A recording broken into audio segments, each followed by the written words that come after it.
the process is more rigorous. You cannot alter any transaction. There's more trust in the system.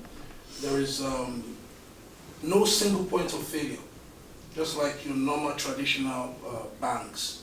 If the bank server goes down, there's a problem.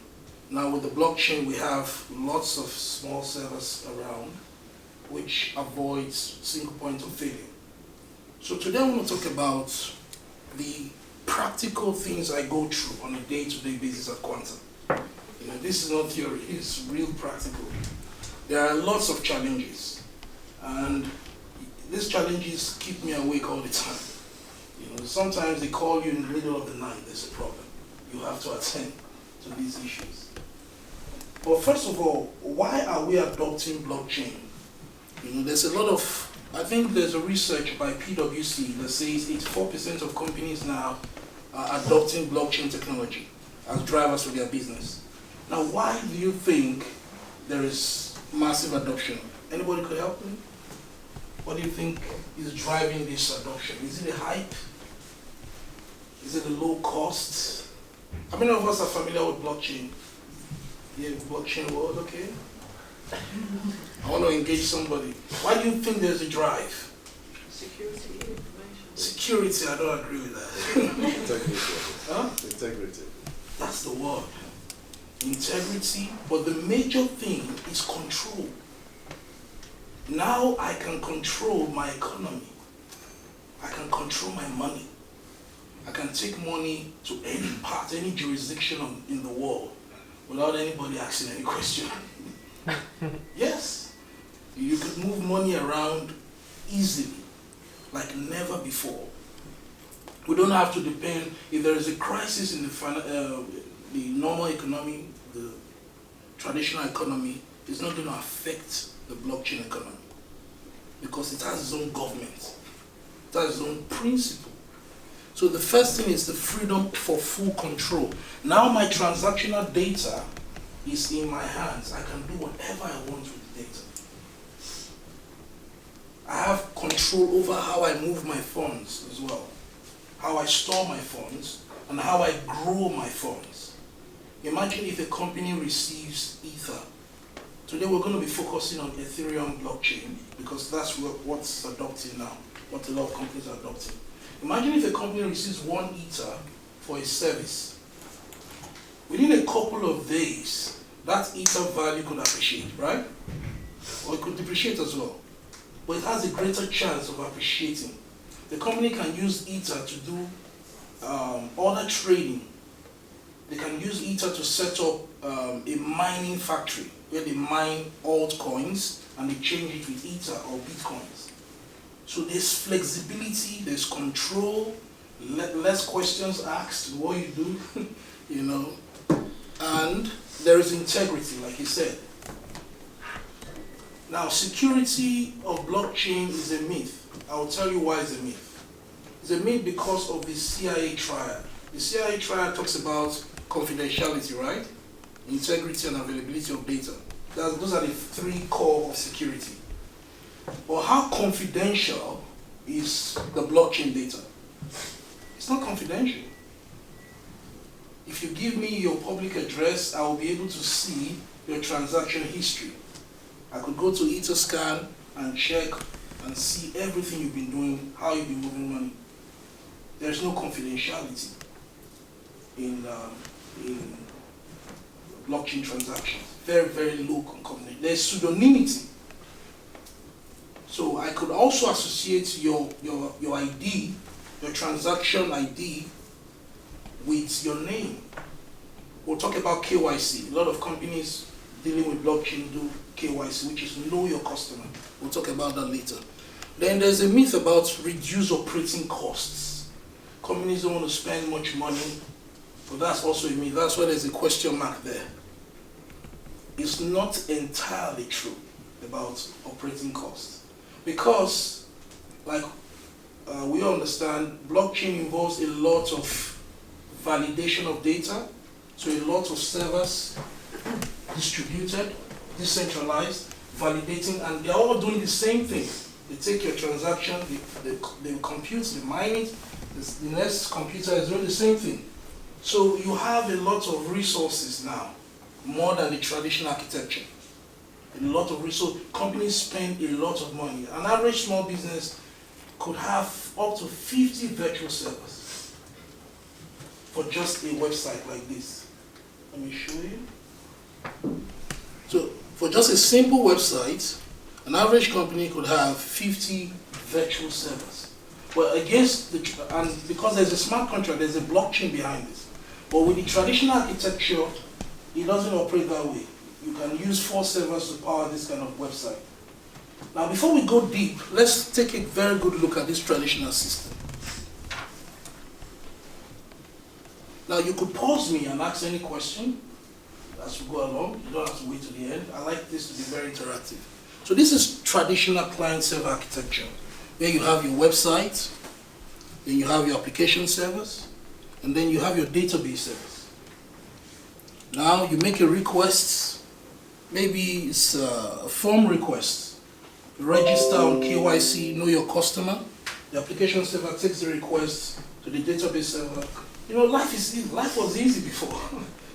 Until this man came to complicate it.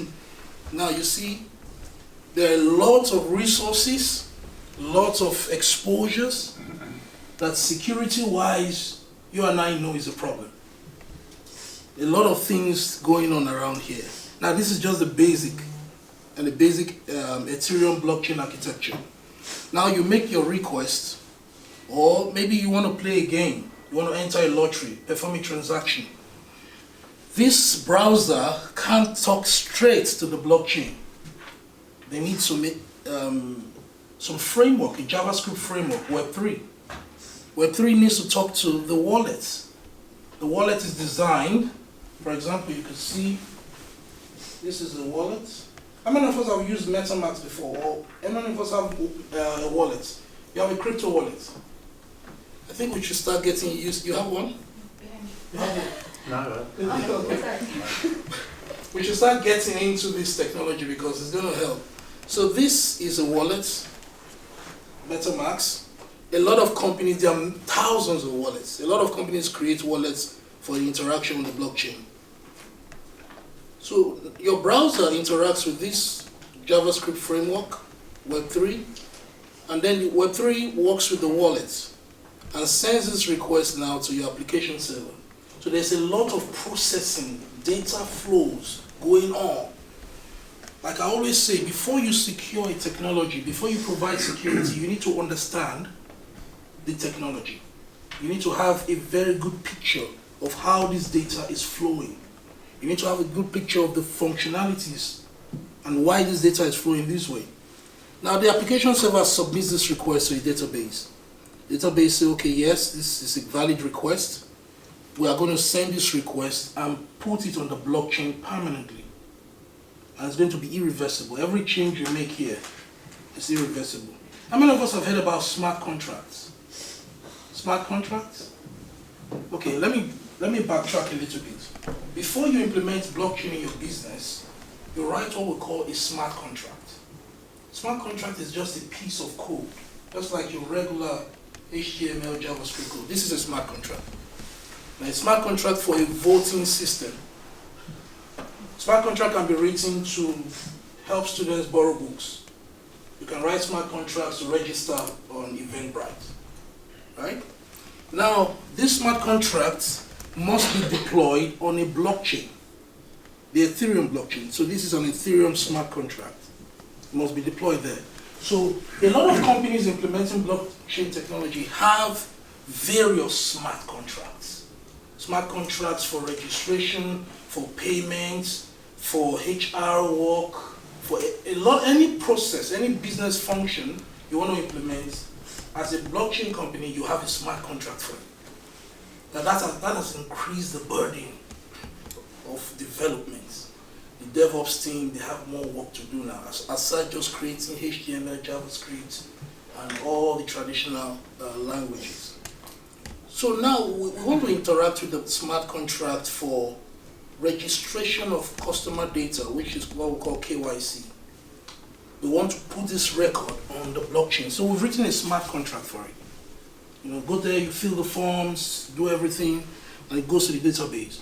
But the status of the registration, we have to put it on the blockchain to ensure that nobody tampers with it.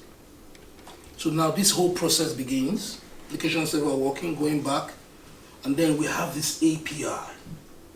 Another infrastructure, critical data of the blockchain is the API, the application programming interface.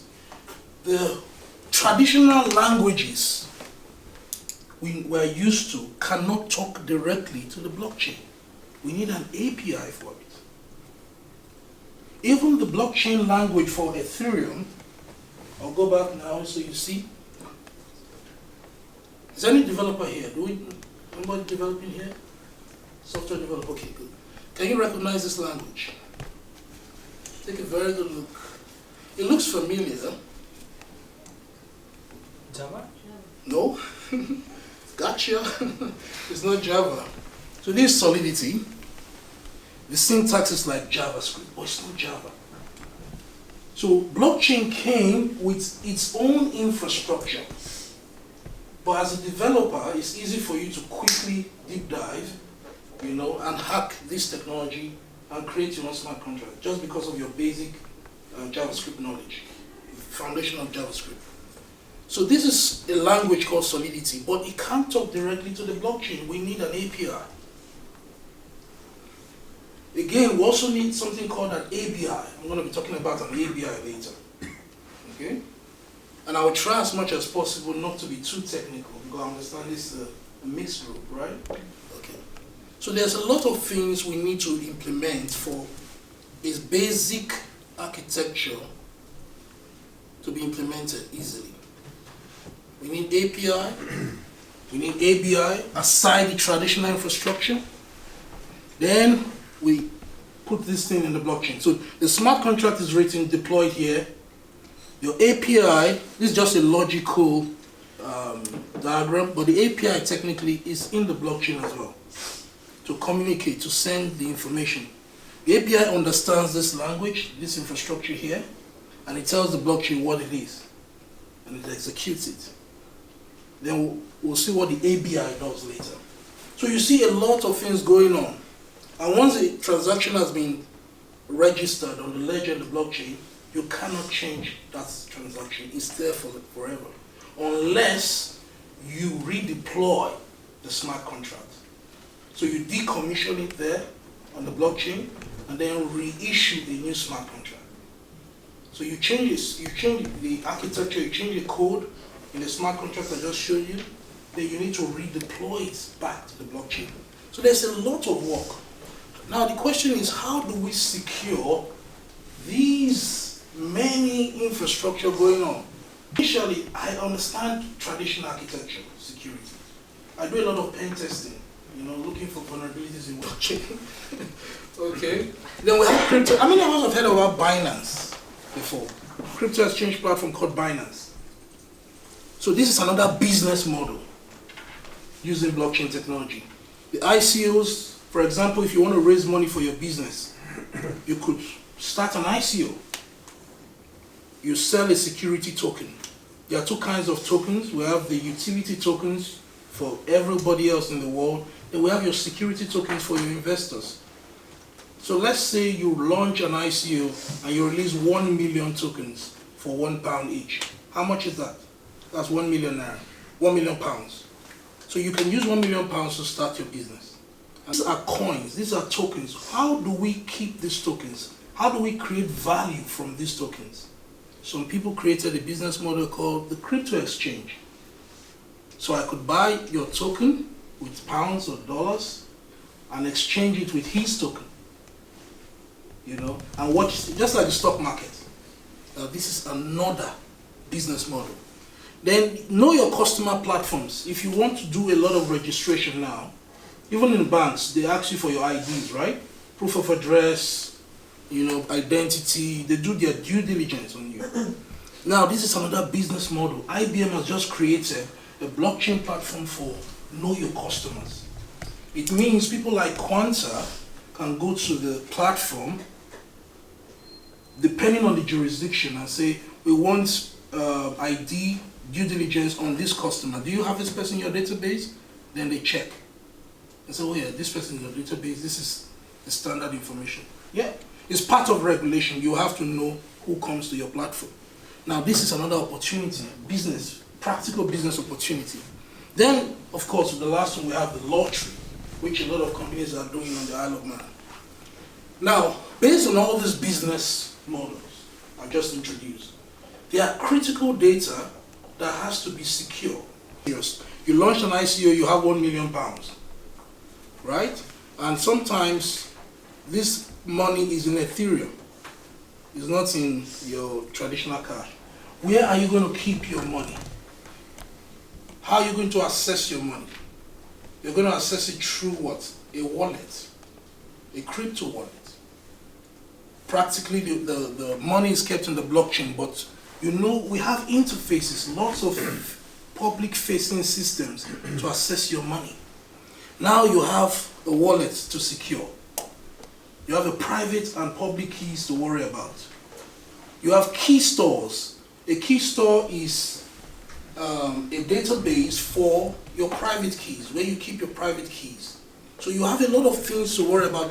Now the application binary interface, which is the ABI files, is an interface that helps the smart contracts, the functions you've written in your smart contract, to talk straight to the blockchain, the Ethereum virtual machine. So the Ethereum virtual machine is working in binaries, does not understand human written codes, right? So you need an ABI to talk to this Ethereum virtual machine, to interpret it, what the smart contract is writing. Now, so you have this guy to worry about, because if I have access to your ABI files, I can reverse engineer your program and know the business logic of it. So a lot of things to worry about. Then the final one is identity of the legal entity and the smart contract. So I have your identity. Somehow I found your name associated with a public address. Then I check. I found out you have 1 million. And you know, in cybersecurity, reconnaissance is the hard work, right? So I've done a recon on you to know you have 1 million. Now, traditional systems like the banks, you may hardly know how much people have. But now with the blockchain, my recon can tell me how much you have. So I will have a better strategy, or develop a more focused strategy to get your money. You know, so that's how the bad guys think. So with all this critical data comes in the challenges. Number one, how do we secure the APIs? Number two, how do we secure the private keys? This is practical. This is what we do every day. How do we migrate this? You're going to send it through an encrypted tunnel. Exactly. Both. Yes. So encrypt the data and say what encryption protocol are you going to use? Something only the hardware can encode or decode. Yeah, I think that data is not 0 or 1, it can be in between. Yeah, it could be anything. It's a text file. Your private key is just a text, random generated written numbers. Okay, that's a good suggestion, encryption. But realistically, what channel are you going to send this data through? Probably. Because you need somebody needs to decrypt.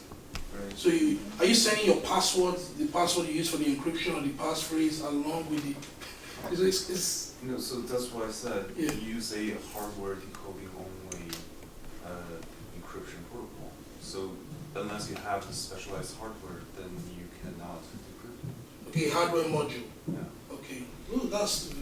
So actually, this was deployed a lot in military situations where you have contract with your own fabricator or fab labs. They fabricate these specialized chips for you, unless you use a certain, you have your own driver, you have your own everything down to the hardware. Unless you have this hardware. What if I don't want to worry myself about the burden of, you need to secure your hardware as well. Where do you keep the That would be easier. Okay, where do you keep it? Just lock it somewhere. Some cape. Like Area 51. Plus, I mean, Yeah. As far as, you know, my knowledge goes, Yeah. if it's a military contract, everything has serial number, everything is accounted for. You don't get rogue ships. When you have, you know, decommissioned ships, what they end up doing is they run a tank over it and then burn the rest. So, you know. Now, let's come that's back. secure. We're talking about a small business here, right? They don't have a lot of resources for security. They almost have zero budget. So they are relying on their human capital to come up with very practical and simple ideas to transfer data. That would be VPN. VPN, then you're going to use a third party, right? We want to avoid third party. I want to put the script on my computer, then tell China or Vietnam to connect directly. SFTP? SFTP. Can you put your hands together for me, please? That was one of my interviews. Please.